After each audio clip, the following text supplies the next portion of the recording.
pessoal. Eu sou a professora Emanuela, vou ficar com vocês com a disciplina Educadores e Educandos Tempos Históricos. Nessa aula a gente vai falar especificamente da unidade 1, a educação no Brasil Colônia. Essa disciplina, antes que a gente passe especificamente para a unidade, é uma disciplina que trata muito da ideia de onde a gente veio e para onde a gente vai. É importante para o funcionário que está na escola entender esse processo de escolarização pelo qual passou o Brasil. Então, nessa unidade, nós começamos questionando algumas coisas, especialmente no que diz respeito ao que é mesmo esse espaço da escola. Que escola é essa que nós atuamos? Nós queremos criar um espaço de continuidade ou um espaço de transformação? Essa é a pergunta que dispara a unidade 1. Então, como a gente, no caso vocês, como funcionários dessa escola, podem atuar nessa intervenção? A ideia é que nós não deixemos as coisas como elas estão. Então, a escola tem as suas particularidades, é uma instituição social de educação formal, tem as suas particularidades, mas é importante que a gente entenda quais são essas particularidades. Então, a gente vai ver ao longo desta unidade que os funcionários sempre tiveram presentes na escola, mas a eles nunca foi ofertada uma formação inicial ou continuada importante, como tem sido agora. Então, eles sempre estiveram lá atuando como funcionários, ou seja, como educadores, e aí a gente vai ver a diferença dessas duas perspectivas, o que é essa educação formal e o que é essa educação de um modo mais amplo, e que os funcionários sempre estiveram na escola, mas não tinham esse acesso a uma formação continuada. Então, a gente vê que não é preciso apenas um trabalho comprometido para o desejo da transformação social. Nós, como profissionais, precisamos passar por essa formação, que nos dê condições para isso. E aí, o que é necessário no tempo de hoje, para que a gente tenha essa intervenção importante na escola, É importante que a gente veja, a primeira coisa é o dinamismo de um profissional que hoje atua na escola, seja ele qual for, Qualquer funcionário da escola hoje tem como pressuposto do seu trabalho o dinamismo. Isso implica dizer que nós não podemos nos especializar tanto numa função, E dizer, eu só faço isso, eu só faço aquilo, porque o profissional da escola, o funcionário da escola como educador, é alguém que pode discutir os processos de trabalho, atuar nas dinâmicas de participação e atuação, valorizar-se profissionalmente, isso é um ponto importante, trabalhar sempre o seu processo de formação continuada e ter uma participação importante nas decisões. As ações são voltadas para uma educação num campo macro, uma educação que é muito maior do que simplesmente o campo da escola, porque a nossa intenção é formar cidadãos e cidadãs. Então, é necessário desenvolver as atitudes que educam, E aí a gente vai trabalhar com essa perspectiva, entendendo que essas atitudes, elas precisam passar pelo acolhimento, pela orientação, e aí para a gente fazer isso, a gente também precisa se sentir acolhido e orientado na escola que nós atuamos. E aí a pergunta é, quais são os saberes, Que saberes e que conhecimentos os funcionários precisam ter para atuar nesse processo de intervenção, para trabalhar o acolhimento, a empatia, a orientação nesse ambiente escolar? Porque nós, enquanto funcionários, precisamos agir como educadores, Entendendo, acrescentando elementos importantes à nossa atuação. Então, uma das maneiras de agir, de interagir, é trabalhando a nossa responsabilidade a partir da formação continuada, Que é esse processo que a gente inicia agora. E aí, assim, para que a gente pensa, estudar e compreender a história? A ideia é que a gente entenda de onde a gente veio e para onde a gente vai, Até para que a gente possa vislumbrar uma perspectiva futura. Então, isso é muito importante. Por isso, nessa unidade, nós vamos entender de que modo essa escola foi sendo sistematizada no Brasil, E de quais eram os pressupostos teóricos que tinha a escola nos tempos da colonização e qual é o modelo de escola que nós temos hoje. Mas, principalmente, qual é o modelo de escola que nós vislumbramos para o futuro, né? Então, a escola, como eu já disse, é um lugar de conhecimento sistematizado, é onde a gente leva crianças e adolescentes para aprender as condutas sociais, o conhecimento produzido pela humanidade, o conhecimento formal, né? E ao longo a pergunta que se faz é, ao longo do tempo, será que as escolas têm cumprido eficientemente esse papel, né? Então, claro que nós temos algumas escolas, e a gente vai discutir um pouco sobre isso também, sobre essa perspectiva da escola que é pública, da escola que é para todos, e de uma escola que é particular, que é vista para um grupo específico de pessoas, né? Mas nosso compromisso é com a escola pública. Então, a gente precisa pensar, será que a escola que nós estamos trabalhando, atuando, é uma escola de transformação social ou uma escola de manutenção social? Essa é a pergunta que fica. Então, nós todos temos responsabilidades sociais com essa escola, né? Isso a gente não pode esquecer. Então, as ações, as vivências, as práticas pedagógicas, as práticas de esportes, elas precisam estar amplamente imbricadas para que esse processo seja transformador, seja mesmo de liberação de uma possibilidade de constituição cidadã, né? E aí a gente precisa, partindo disso, entender dois conceitos: a diferença entre o que é educação escolar, ou ensino escolar, e a educação de um modo mais amplo. Então, o ensino escolar é visto como aquele ensino trabalhado dentro da escola, né, sistematizado, planejado, intencional. Então, é aquele que os professores, por exemplo, planejam e sentam e dizem, nesse dia eu vou fazer essa aula dessa forma, vou trabalhar esse conteúdo nesse determinado tempo, e que os funcionários sabem o que está acontecendo. Esse é o processo do ensino escolar. Na educação, né, a prática educativa, ela é muito mais ampla que isso. Ela não é sempre intencional, ela acontece em tempos diferentes, em espaços diferentes. Nós não controlamos essa educação, né? Então, mesmo que a gente não queira, nós estamos educando pessoas mesmo que a gente não esteja numa sala de aula, atuando de uma forma planejada. Então, a educação é isso que acontece em todos os espaços, e aí nós vamos olhar para essa educação que nós, funcionários da escola, fazemos, atuamos quando temos essas relações com os alunos, né? E aí cabe pensar o que é essa escola, né? Então, é essa instituição social, né, de um conjunto de instituições que nós temos, né? A primeira instituição social da qual nós fazemos parte é a família, né? Então, o aluno, quando chega para nós numa escola, ele já tem todo um percurso familiar, ele já aprendeu muitos valores, alguns preceitos de moral, todos na família, e aí ele chega à escola, cada um com sua história de vida, cada um com suas particularidades familiares, pessoais, da comunidade. E aí ele chega à escola e nós começamos a trabalhar com esse aluno na busca, vamos assim dizer, de uma padronização, no sentido de que todos precisam ter acesso ao conhecimento da mesma forma. O problema é quando a gente estende essa padronização para a formação da pessoa. Então, nós não podemos pensar a escola como um espaço de padronização desse indivíduo, no sentido de formar o mesmo tipo de cidadão o tempo todo. Por quê? Porque cada um é cada um, né? Nós temos as nossas subjetividades.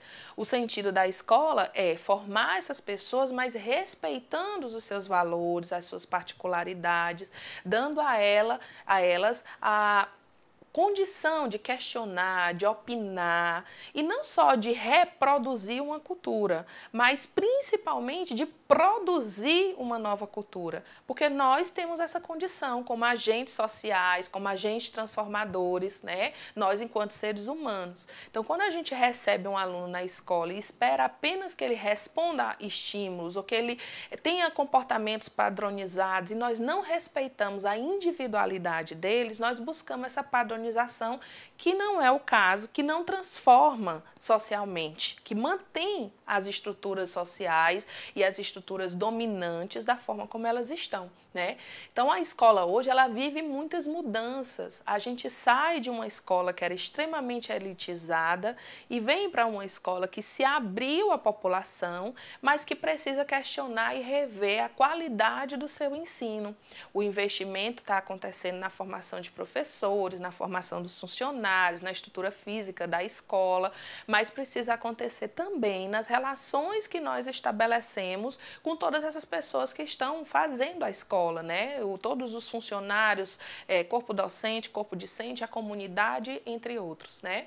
Então nós podemos intervir nesses rumos da escola que a gente trabalha, entendendo que essa escola vive um momento de mudança, de ressignificação, são muitas novidades que chegam à escola e que muitas vezes nós não estamos preparados para lidar, por isso nós precisamos tanto dessa formação continuada, para que a gente vá se alinhando à demanda social. Então, com certeza vocês já ouviram dizer de um problema que chega à escola e que é uma novidade, no sentido de que não tinha acontecido isso antes, justamente por quê? Porque a escola, como reflexo da sociedade, apresenta também os problemas novos que aparecem nessa sociedade, que hoje é uma sociedade tecnológica, globalizada, e que por isso, por essas particularidades, apresenta suas especificidades, né?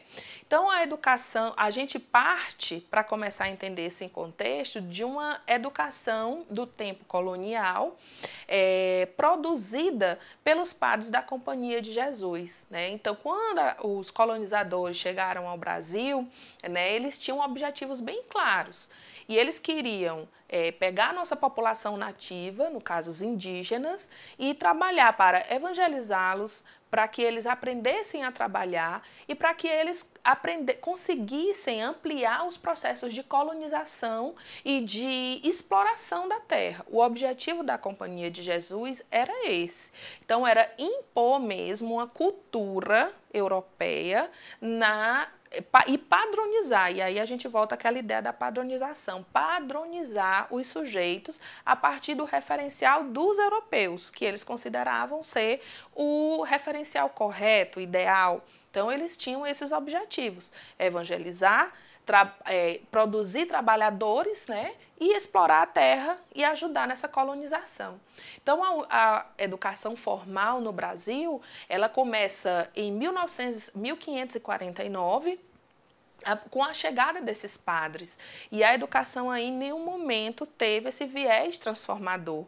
O viés da educação aí era produzir essas pessoas, né, incutir nessas pessoas, inculcar nessas pessoas a cultura europeia, né? Então, os religiosos criaram 17 colégios cuja intenção era essa, né? E por onde a colônia portuguesa passava, era essa a intenção. Apenas, não, nenhum momento era de ensinar a pensar, dar a possibilidade de questionar, mas sempre de reproduzir uma cultura, né? E os colonizadores portugueses, auxiliados por esses padres e pelas ordens religiosas, edificaram aqui uma sociedade altamente dividida, né, em uma pirâmide que era clara. No topo da pirâmide tinha a nobreza, o clero, né? E na base esmagadora da pirâmide tinha o restante da população analfabeta, sem acesso à educação, né? E essa educação formal foi tomando essa forma, né? Foi tomando esse rumo de manter essa separação entre as pessoas que estavam no topo da pirâmide e as que estavam na base da pirâmide. Então, os processos sociais dessa colonização, o objetivo era, eles fizeram a institucionalização da escola, mas o objetivo em nenhum momento era promover uma equidade ou uma igualdade entre esses sujeitos, e sim fazer essa manutenção da pirâmide dessa forma, né? Então, qual era o cenário da escola no período colonial, né? Então, o ensino oferecido no colégio, o ensino dito secundarista, respondia aos interesses das elites, né? Então, a ideia era, se eu sou o filho do rico, eu vou ter acesso a uma educação melhor e vou ter acesso a um trabalho melhor e vou me manter rico, né? E já que eu não sou o filho do rico, eu não tenho acesso a essa condição. E aí cabe uma pergunta na educação contemporânea: até que ponto nós estamos validando esse modelo de 1500 e alguma coisa, né? Até que ponto nós estamos trabalhando numa escola e para fazer essa manutenção dessa pirâmide, quando eu recebo na minha escola alunos das camadas populares, alunos das camadas pobres que estão e faço com que eles não tenham acesso a um conhecimento formal, ou trato esses alunos, mostro para esses alunos que eles não têm uma perspectiva de futuro, de alguma forma eu estou fazendo essa manutenção dessa condição, né? Então, fica preocupante isso. E aí, na época da colonização, as camadas populares permaneciam sem nenhum acesso a essa educação formal. E aí cabe pensar, e os funcionários dessas escolas, né? Quem eram os funcionários, como eles faziam? Então, o que a gente percebe é que havia, os estudos mostram que havia uma hierarquia muito grande de tarefas. E, além disso, uma especificação, né? Então, como era? Se tinha um funcionário cujo papel era aquele, ele se especializava naquele papel, sem muita chance de atuar em outras áreas, em outras tarefas da escola, né? E isso, por um lado, tem algumas vantagens no sentido de aumentar a eficiência, porém faz com que o funcionário tenha uma visão altamente reduzida do sistema escolar, né? Que é muito mais amplo, que faz necessário com que a gente veja tudo isso para entender, né? Então, para a gente entender quais são as características dessa educação jesuítica, né, da qual a gente já sabe que o objetivo era evangelizar, formar o trabalhador, colonizar e explorar a terra. Então, era primeira característica, a manutenção das estruturas hierárquicas. O primeiro objetivo deles era esse, né? Era deixar as coisas como elas estão, né? Então, em nenhum momento eles pensavam nessa mobilidade da pirâmide, quem está no topo vir para baixo, quem está para baixo vir para cima, não. A ideia era manter. A outra coisa era disseminar as formas de exploração mesmo de comportamentos a serem assumidos. Então, claramente o que eles diziam era: eu mando, você obedece, né? Essa era a ideia do comportamento, da padronização, de impor a regra. A outra coisa, uma outra característica, é a perpetuação das desigualdades sociais, né? Ora, mas se eu quero manter os ricos onde eles estão e os pobres onde eles estão, eu vou aumentando cada vez mais a desigualdade entre essas duas camadas, né? E, além disso, a consolidação das estruturas de privilégio e o enriquecimento dos dominantes, né? Então, quem era rico se tornava mais rico ainda. E quem não estava nessa camada social ia cada vez ficando numa miséria, né, maior, né? Então, o que a gente pode ver é isso, era uma educação altamente excludente.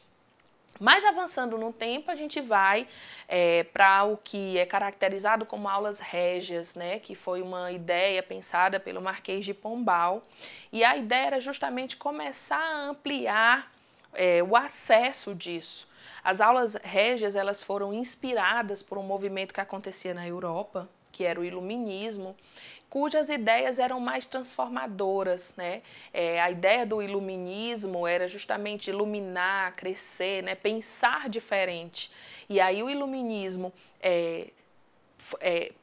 inspirou as aulas régias no sentido de fazer com que as pessoas pensassem que aquele modelo de educação dos padres jesuítas, ele não estava mais combinando com a ideia que nós queríamos, né, que os colonizadores ainda queriam de Brasil, avançando. Então, por isso, as aulas régias foram pensadas de uma forma mais estruturada, sistematizada e principalmente mais democrática, né, com mais acessos às outras pessoas. Então, o iluminismo foi esse movimento intelectual mesmo, científico, artístico, cultural, que embasou as transformações que começaram a acontecer na educação formal aqui no Brasil, né? Em Portugal, tornou-se muito grande o número de adeptos desse pensamento do iluminismo ou pensamento ilustrado, né? E aí, como o trânsito entre Portugal e Brasil era intenso, muitos europeus, né, muitos portugueses, inspirados por isso, por essa ideia do iluminismo, chegaram ao Brasil pensando mudanças nessa educação formal, né? E algumas medidas foram tomadas em Portugal que atingiram aqui o Brasil, né? Colônia. Os padres da Companhia de Jesus foram expulsos, eles viram que se mantivessem os padres aqui da Companhia de Jesus com aquele modelo de educação, nada ia mudar. Então, inspirados nas aulas régias, eles expulsaram os padres. Além disso, instituíram a língua portuguesa como língua oficial da colônia. Então, todo mundo agora deveria aprender a língua portuguesa, se comunicar na língua portuguesa. A outra coisa foi a proibição de materiais pedagógicos produzidos pelos padres jesuítas, porque aí eles queriam produzir novos materiais, né? E a criação de um imposto específico para pagar os professores. Então, até esse momento, até o iluminismo inspirar a educação no Brasil, os professores eram os padres e eles recebiam da própria igreja, não tinham um salário. Mas é aí que começa, inspirado pelo iluminismo, a ideia de se pensar o professor como um profissional e, como tal, precisa de uma formação, precisa de um salário, precisa de uma sistematização da sua profissão, né? Além disso, o Marquês de Pombal também criou as aulas régias avulsas, né, que era de nível secundário, era só para meninos, né, e aí é uma outra discussão que a gente precisa ter sobre essa diferença, né, de sexo, o que tinha direito, o que os meninos tinham direito e as meninas não tinham direito, e aí é uma educação já bem sexista, sobre a qual a gente vai falar depois. Além disso, nessas aulas régias avulsas tinham conteúdos de gramática latina, grega, hebraica, filosofia, aulas ministradas por professores escolhidos em concurso público, né? E isso tudo já vai ser uma revolução no processo de escolarização, né, no processo de sistematização dessa educação formal aqui no Brasil. Então, de qualquer modo, essa educação, embora transformadora e embora revolucionária, o que ela traz, revolucionária no sentido, olhando para a educação dos padres jesuítas, o que ela traz é uma educação ainda extremamente utilitária, né? Eu educo para especificamente isso. Então, as aulas régias visavam isso. Eu vou formar, por exemplo, o funcionário, eu vou formar o operário. E aí era essa educação utilitária, né? Era uma relação, vamos dizer assim, causa e efeito muito íntima. Então, eu não tinha nessa educação das aulas régias, na educação pensada para as aulas régias, ainda essa possibilidade de transformação social, né? Uma possibilidade de aprender a pensar, de dar ao meu aluno condição de questionar, de problematizar e de produzir cultura, né? Eu ainda queria essa ideia bem utilitária mesmo.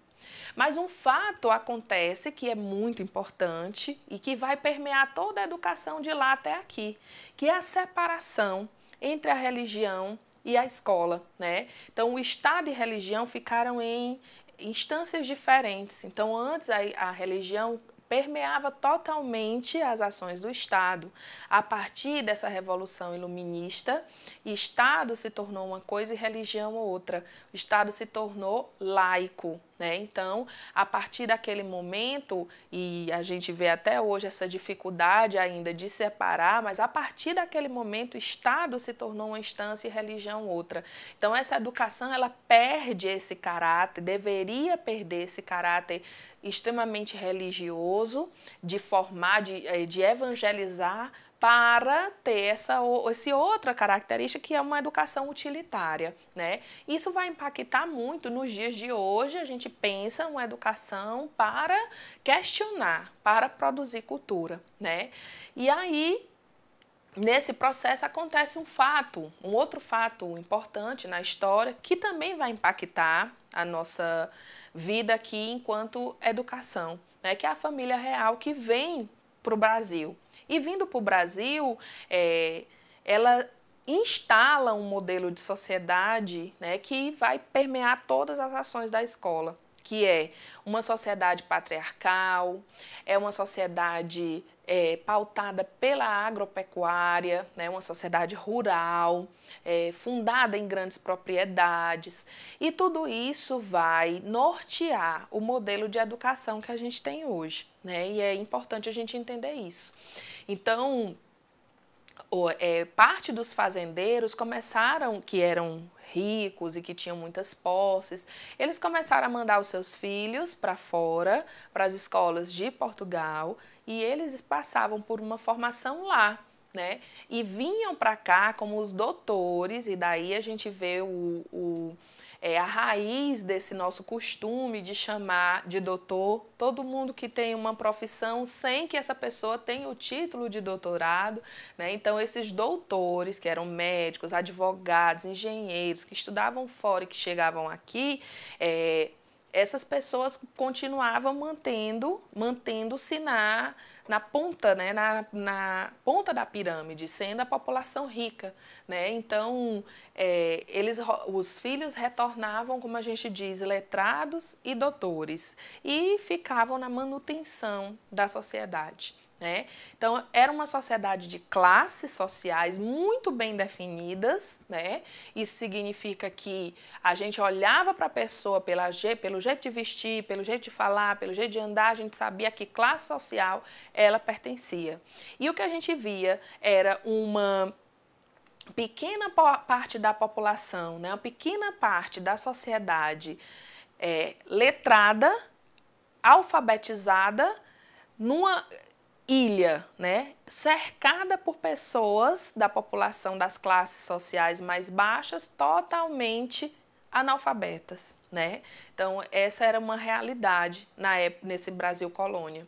Então, é uma sociedade que era claramente excludente, mas que a gente começava a ver as manifestações populares. Então, a gente vê também nesse momento da história muitos movimentos sociais começando a acontecer, a luta de classes, né, começando a aparecer aí dizendo: não é assim que a gente quer, nós não vamos deixar as coisas continuarem assim para sempre, né? Então, isso fez com que Dom João VI produzisse uma educação formal que tinha por finalidade formar dirigentes para a administração pública, né? Então, ele se preocupou em continuar formando pessoas para administrar, mas ele se encontrou com o impacto da população que questionava essa administração, né? E isso a gente vai ver que vai modificar todos os processos educativos e vai começar um processo de democratização importante, que vai culminar numa escola para todos, né? Então, a escola vai deixando de ser bem ao longo do processo, não é rápido, mas vai deixando de ser aquele nicho de pessoas elitizadas e letradas para abrir suas portas a uma população cheia de problemas, porque esses problemas sociais já existiam, e quando essa população adentra a escola, ela traz com eles, né, ela traz consigo esses problemas sociais, tá? A escola começa a reproduzir problemas sociais e não está sabendo como lidar. Mas isso é muito importante para o processo de democratização. E esse processo a gente vai começar a ver na segunda unidade. Eu espero que vocês tenham gostado dessa aula e até a próxima.